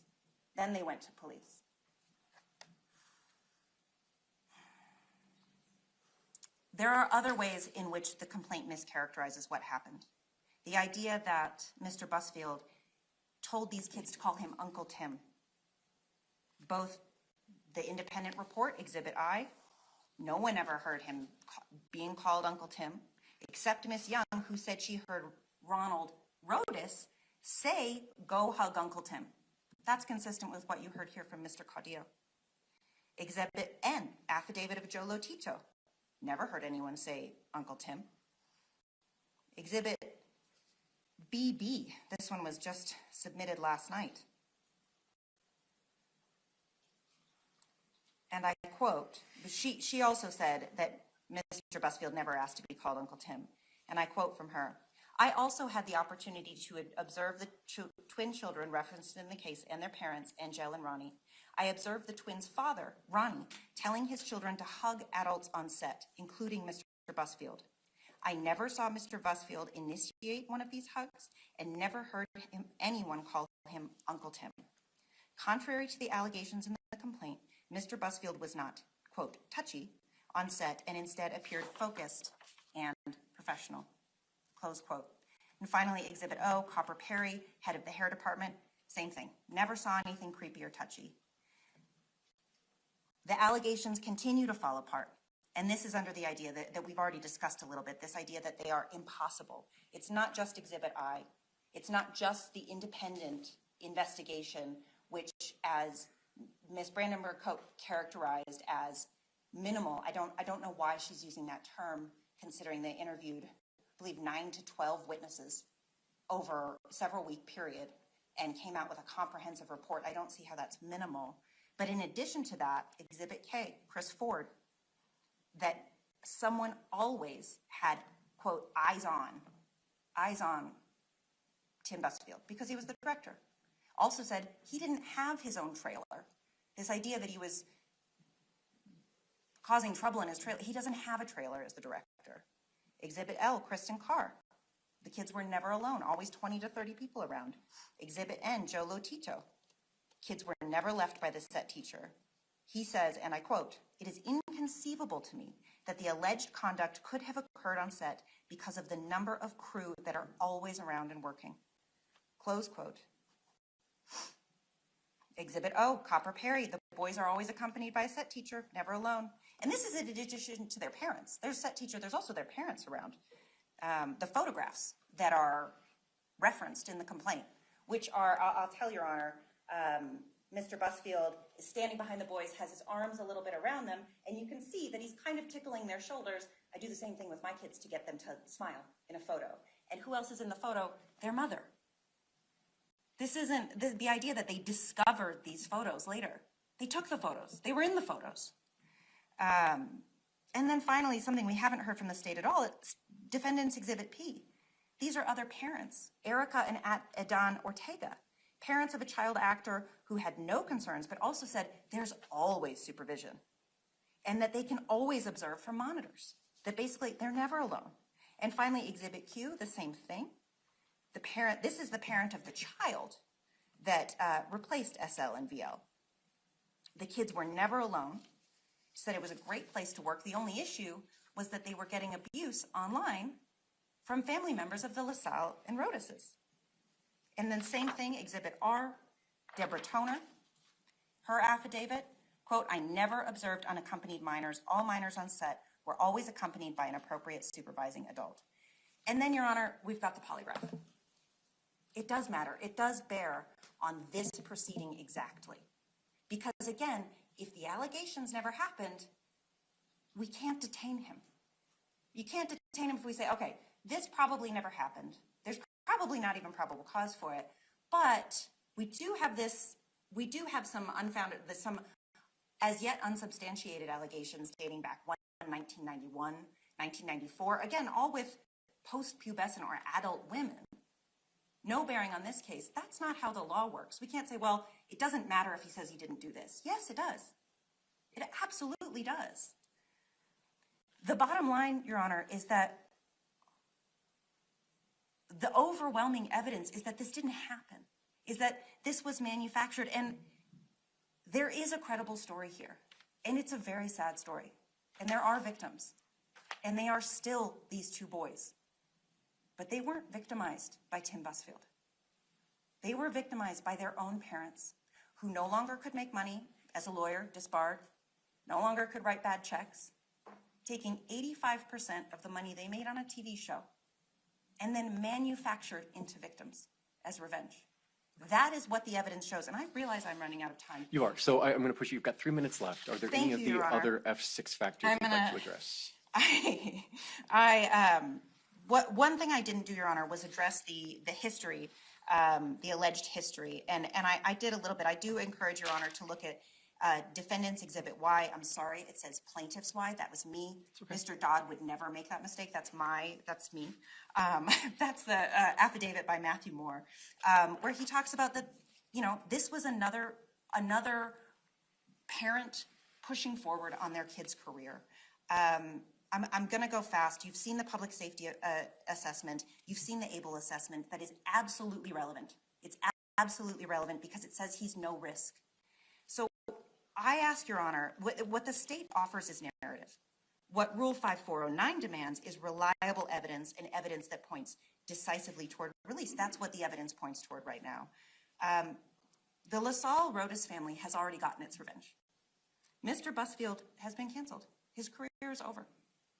In the span of 6 days, it's done. Edited out of projects, talent agency dropped him, allegations plastered all over global media of pedophilia, his wife under attack. His life is ruined, but his liberty under the rules, under the Constitution, under the facts of this case can be restored. And I ask Your Honor to restore that liberty. And you've got 3 ways to do it. 1, there's no evidence of dangerous, certainly not clear and convincing. There's definitely not clear and convincing evidence that no combination of conditions could keep the community safe. And finally, I ask Your Honor to reconsider the probable cause in this case, because then it would be patently unconstitutional to hold him. He should be released on his own recognizance. But even if Your Honor has any hesitation at all, well, that's easy. That's easy. A no contact with kids order. House arrest here in Albuquerque. He doesn't have a community in Albuquerque. He has no power. There's nowhere to go. This idea that, there's no way for the court to know if people charged with these kinds of crimes can talk to children, that's not how our courts function. We function on the presumption of innocence. And I ask Your Honor to please restore Mr. Busfield's liberty. Thank you. Thank you, Ms. Fairburn. Okay, let's turn back to the state, Ms. Brandenburg-Koch. Judge, can you just let me know how much time I have? 10 minutes.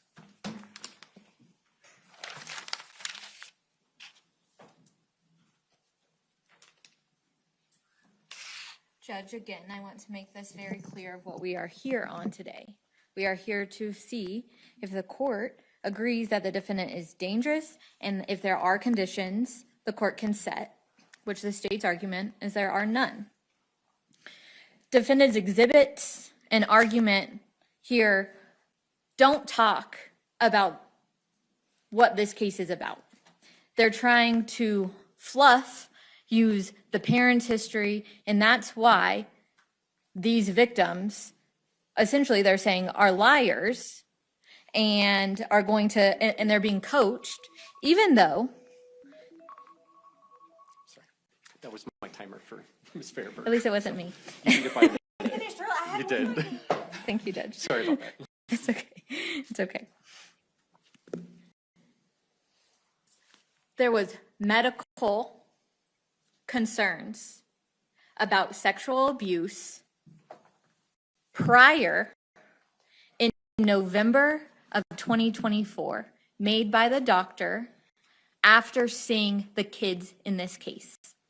So how this even started was because a doctor, in his experience, was concerned. Not because of anything else besides what he thought and what he saw during presentation of the kids. I've already laid out, and I know the court is very aware of how kids disclose abuse. This is the norm. It is not shocking to the state that they didn't disclose to police right away, especially when the questions were inappropriate. They were leading in everything that best practices say how kids should not be asked questions.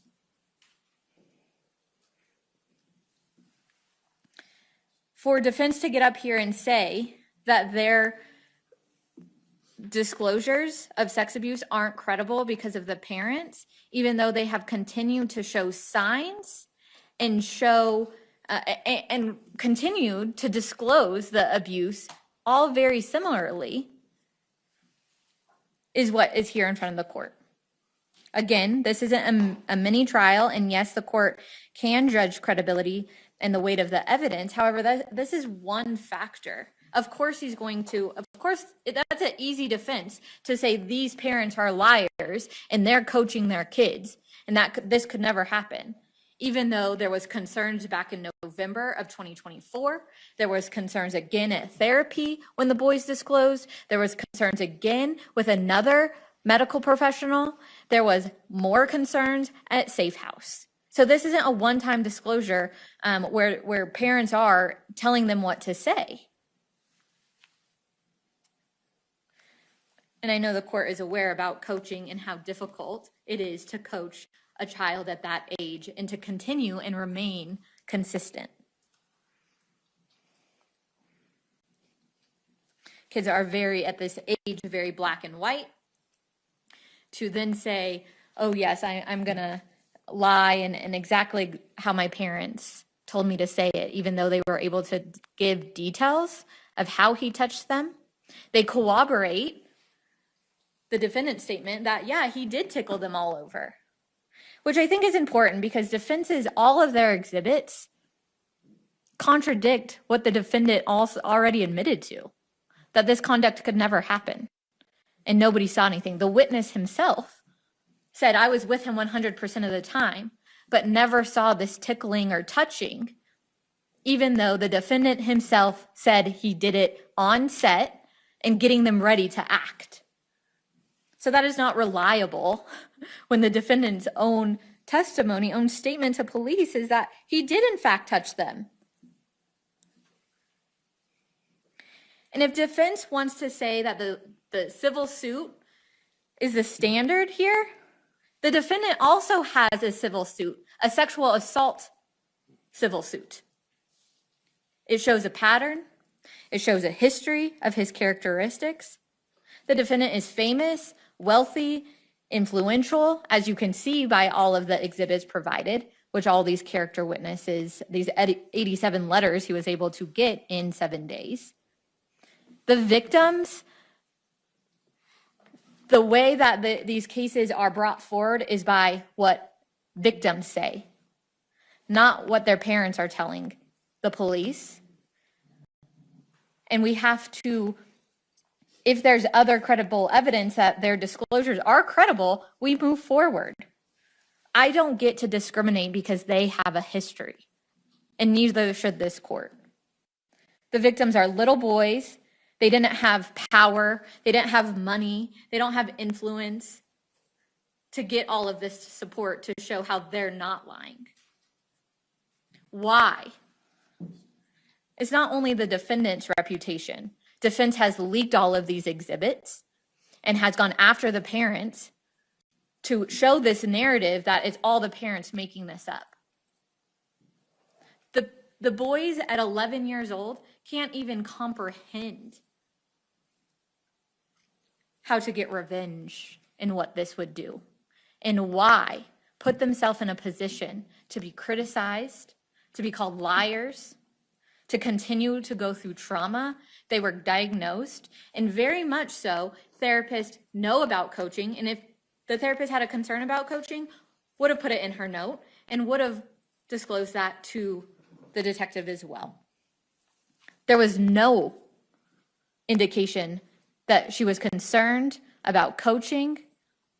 Neither was there concern about doctors thinking there was coaching going on by the parents, by professionals that know how children disclose.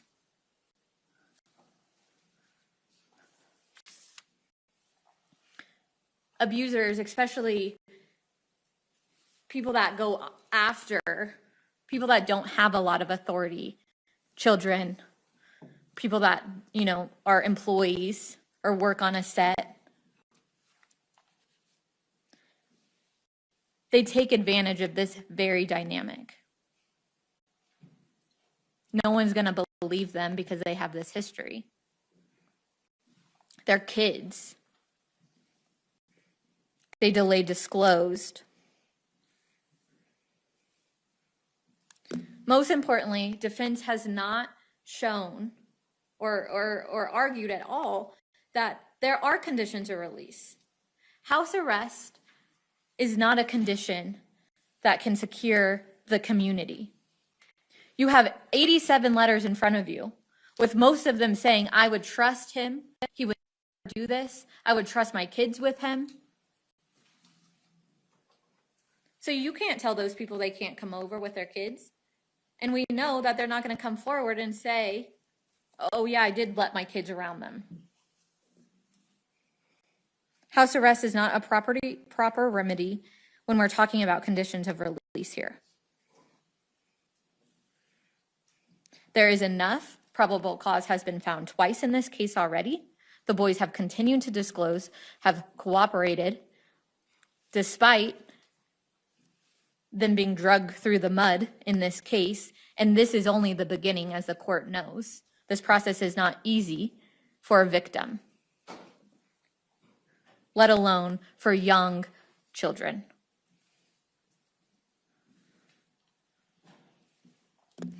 And most importantly, all of their letters go against the reasons why he should be released.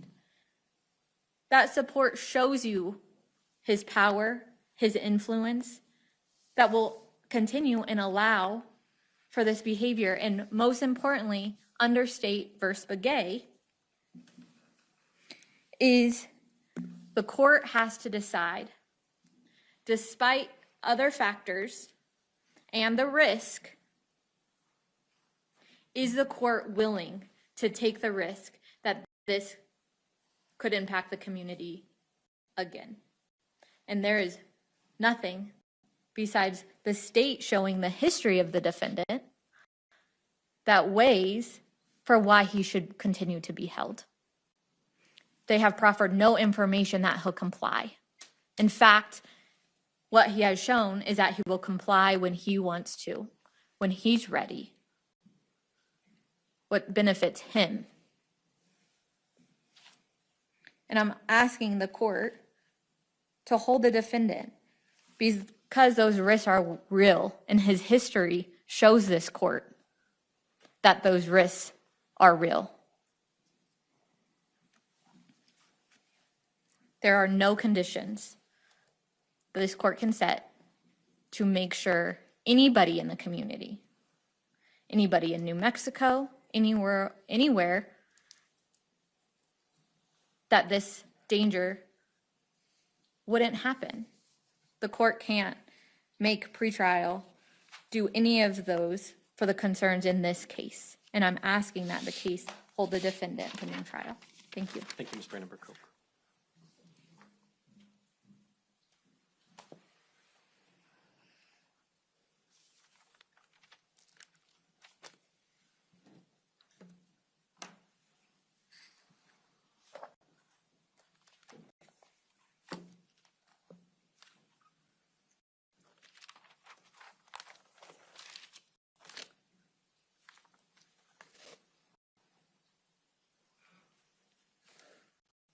Judge, I'm so sorry. I do want to address the target letter. The target letter has been sent. Mr. Dodd has had access to that since the 16th of January. I'll trust you guys to share that here. Okay.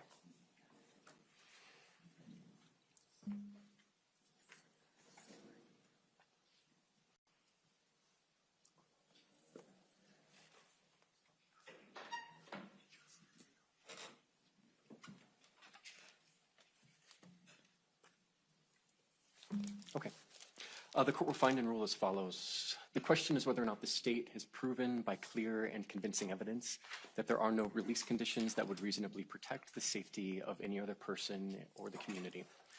It's broken down into the three-part analysis articulated in State versus Groves, and in that analysis, the court considers the factors enumerated in Rule 549F6 as required by State versus Anderson. The first question is whether or not the information proffered carries sufficient indicia of reliability to be worthy of consideration. I do find that the state's 6 exhibits and the defendant's 28 exhibits and the court's 2 exhibits and the testimony offered today are reliable for purposes of this decision. The next question is the dangerousness question, the extent to which that information indicates that the defendant may likely pose a threat to the safety of others if released pending trial. I'll back up and note that probable cause was found by the Metropolitan Court judge. We're not set for a preliminary hearing today. I do find that that is sufficient for a probable cause finding for today's purposes. So as to the dangerousness question, based on the nature and circumstances of the present offense, noting that this is a crime where the allegations involve criminal sexual contact of minor children in the genital areas, I do find that is inherently dangerous. So I'm satisfied based on those that the state has proven that Mr. Busfield does pose a danger to the safety of others. As to the last question, whether there are any potential pretrial release conditions that would reasonably protect the safety of others, I'll work my way through the F6 factors, first adopting my findings about the nature and circumstances of the present offense. I'll move on to the weight of the evidence. Now, Ms. Brandenburg-Koch is right. It's important to acknowledge the nature of sexual assault cases, and delays in reporting, especially from minor alleged victims, are fairly common. That sort of sexual abuse often occurs in the dark. This situation is a little different in that the allegations involve the defendant being alleged to have committed these acts on a film set. Now, the defendant's presentation, the affidavits from a number of people who worked on that film set, the independent investigation performed by the law firm hired by Warner Brothers, the testimony offered today do not corroborate the allegations offered by the alleged victims in this case. Now, while true, the statement from those children to law enforcement initially and expressly denied that anything occurred, the children then subsequently reported these things. That's not uncommon. As it stands today, based on the limited information I have in front of me, I'll characterize the weight of the evidence against the defendant as neutral at this point in time. As to the defendant's history and characteristics, as included or reflected in Court's Exhibit 1, this defendant exhibits 0 criminal history, no misdemeanor or felony history. The state has brought forth a number of allegations over the last 30 years, something of a pattern involving allegations of this defendant committing some sort of sexual contact against post-pubescent women. Now, these allegations have not been vetted by the judicial system for various reasons, there being a civil settlement in one of those, a declined prosecution, or no action taken on the exchange of the defendant engaging in therapy. I understand that given the media attention to this case, that more people may come forward with other allegations supporting this pattern. But at this point in time, it's difficult for the court to put too much weight into those allegations as they've not been vetted by the judicial system. I'm concerned about the allegations of this defendant using his position of power on the film set to advance his own personal motive. But the affidavits offered by other people working on the film set do not show that Mr. Busfield has used or abused that position of power. With regards to the nature and seriousness of the danger posed, I'm very mindful of the higher court's guidance in the 𝗟𝗃𝗃 case in weighing this defendant's risk of reoffending. But given the lack of a pattern involving children in this case, I think that can be remedied through different conditions of release. For factor E, I don't find that there's been sufficient presentation that this defendant may commit new crimes if released pending trial. There's no evidence of a pattern of criminal conduct. There are no similar allegations involving children in his past. There's no evidence of noncompliance with prior court orders. Rather, this defendant self-surrendered and submitted himself to this court's jurisdiction, demonstrating compliance with the court order for his arrest. There's not been any prior pretrial detention finding. So on the balance, I cannot find that the state has proven by clear and convincing evidence that there are no release conditions that would reasonably protect the safety of any other person in the community. So I am denying the state's motion. I'll take care of that order. That'll be published tomorrow. So Mr. Busfield, I'll set the following conditions of release. You're authorized for release on your own recognizance with the conditions that you appear at all future court settings, do not violate any laws. You'll be supervised by pretrial services here in Albuquerque at a level 2. I'm not going to prohibit your travel. I understand you may not live here, but you will need to report to pretrial services here.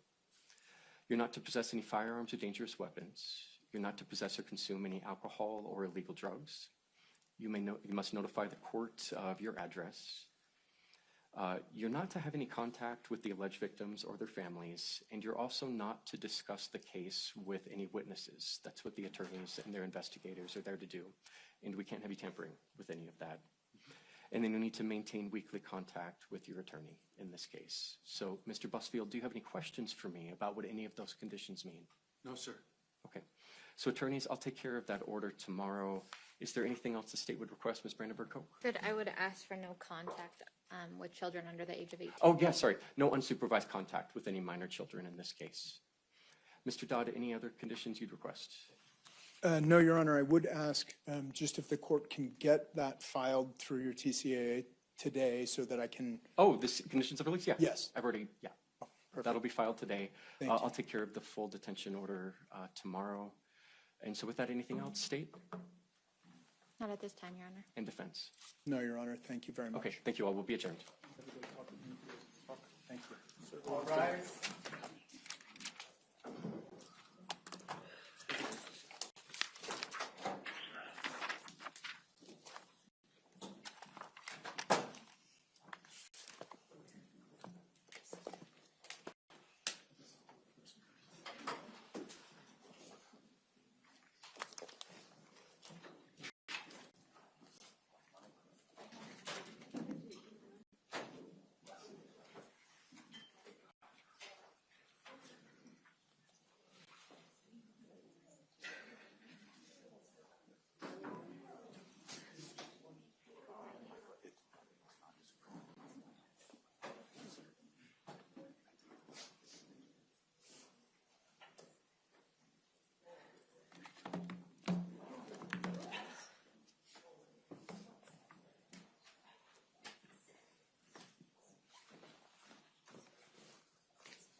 what I knew that.